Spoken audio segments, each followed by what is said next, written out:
La vidéo numéro 30. Cette vidéo, je vais la conserver pour l'étude d'un cas gérant f de x, ou bien maintenant je vais changer. Pourquoi gérant f, mais f franc g, et non pas gérant f. C'est-à-dire quoi? Supposons que j'ai une fonction f de x égale à la racine de x moins 1, et g de x est égal à x moins 2 sur x moins 3. Très bien. Maintenant, je vais supposer qu'entre l'ensemble A et l'ensemble B, j'ai une fonction G, mais ce n'est pas la fonction F. Vous pouvez l'appeler comme vous voulez, mais je l'ai appelé ici G, seulement pour ne pas rester figé sur gérant F. Supposons maintenant que la première fonction est G, entre A et B, donc X a pour image G de X. Maintenant, j'ai une autre fonction F entre B et C. Donc, G de X ici, à quoi est égal?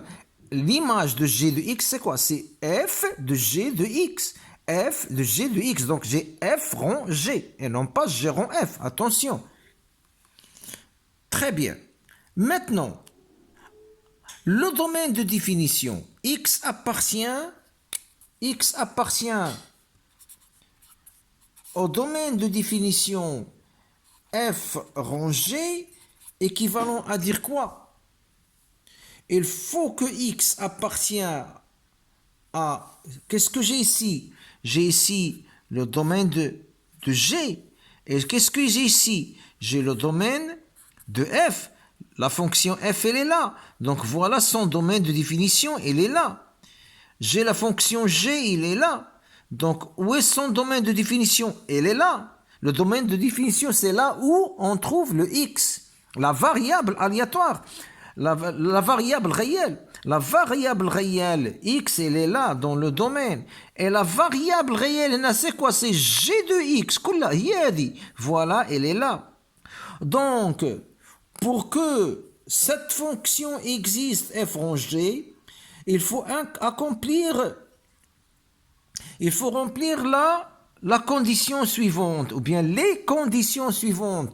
Il faut que la variable x ici appartient à notre domaine de G. Il faut que x appartient à la domaine, au domaine de définition de G. Et il faut que la variable ici, quoi, G de x, est, attention, est et non pas ou. On a déjà parlé de cette notion de et ou. Et il faut que maintenant G de x appartient au domaine de f. Donc, je suis amené à définir maintenant les deux domaines de définition d'abord.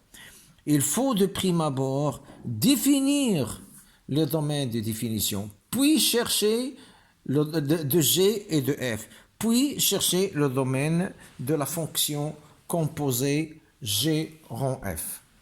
Très bien. Bon, le domaine de définition de la fonction G. G est égal à x moins 2 sur x moins 3. J'ai un dénominateur qui doit être différent de 0. C'est la condition d'existence, donc x doit être différent de 3. X moins 3 différent de 0, donc x différent de 3. Donc dg est égal à moins l'infini 3 union 3 plus l'infini. Autrement dit, dg est égal à r moins 3. La fonction f est égale à la racine de x moins 1, donc l'intérieur doit être supérieur à 0. Donc x moins 1 supérieur ou égal à 0, donc x supérieur à 1. X moins 1 supérieur à 0, donc x supérieur ou égal à 1, donc df est égal à 1 plus l'infini. Bon, je récapitule. Maintenant, on a trouvé que le domaine de G, les données que j'ai maintenant, le domaine de définition de G est R-3. Le domaine de définition de F est 1 plus l'infini. La fonction F, elle est là. La fonction G, elle est là. Maintenant, mon objectif, c'est quoi? C'est chercher le domaine de définition de F en G, c'est-à-dire la nouvelle fonction. C'est-à-dire quoi? Je veux savoir le domaine de définition de cette nouvelle fonction. Ça, c'est une fonction, et ça, c'est une autre fonction. et ce sont deux fonctions. Maintenant, je suis ici, c'est-à-dire de A vers C, comme si j'ai court-circuité l'ensemble B. Donc, le domaine de définition, je dois définir le domaine de définition de la nouvelle fonction composée h est égal à f rangé en fonction des conditions là. Il faut que x, la variable x appartient à mon domaine de D et il faut que g de y appartient à mon domaine de définition df. Très bien. Maintenant, que signifie x appartient à f rangé et si ou seulement si x appartient à d de g et g de x appartient à d de f.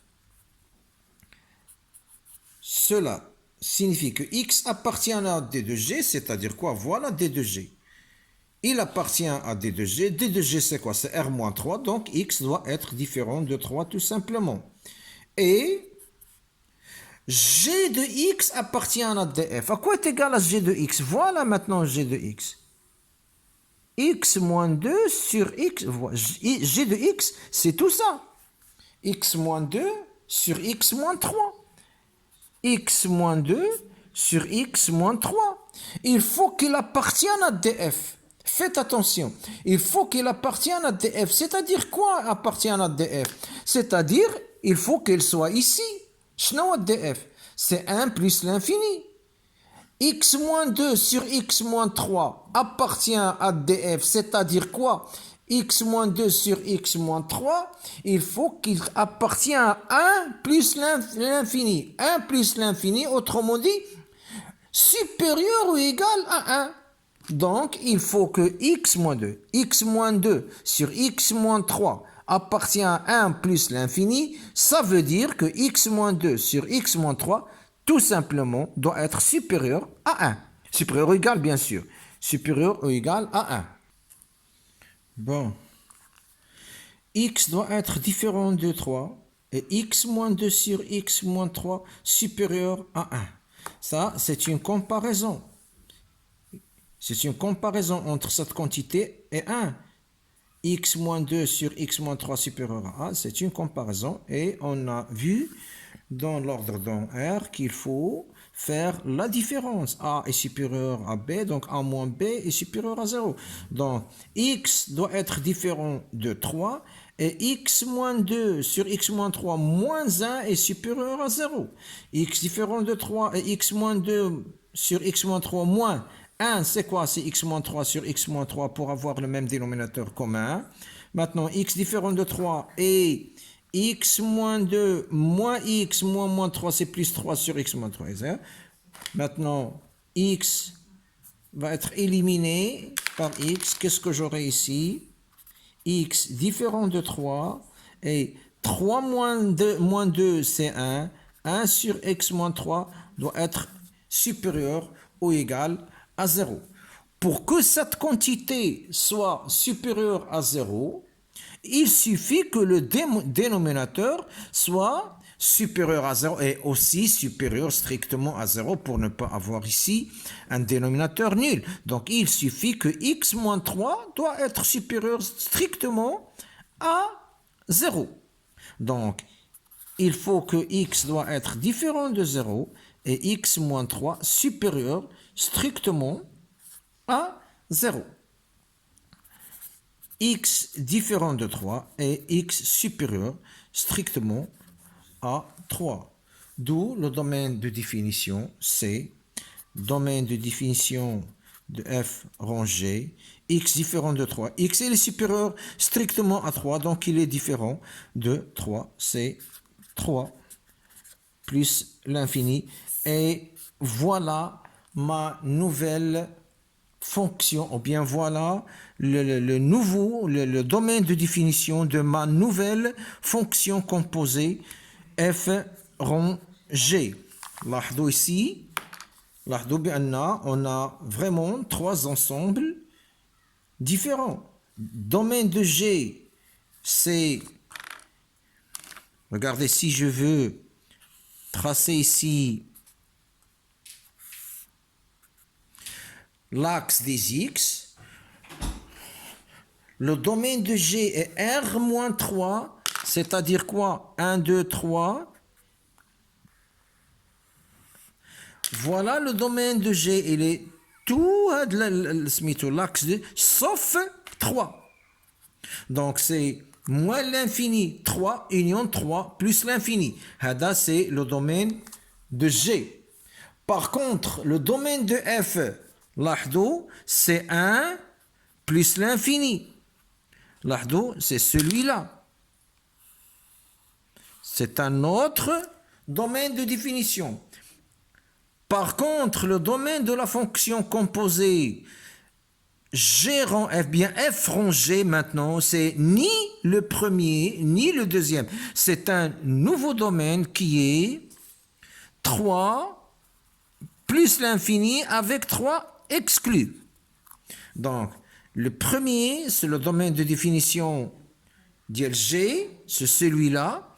Le deuxième, 1 plus l'infini, c'est le domaine de F. Et 3 plus l'infini, 3 exclus, c'est le domaine de définition de F rangé. Et vous voyez très bien que ce sont 3 domaines différents. Et ce sera tout pour aujourd'hui.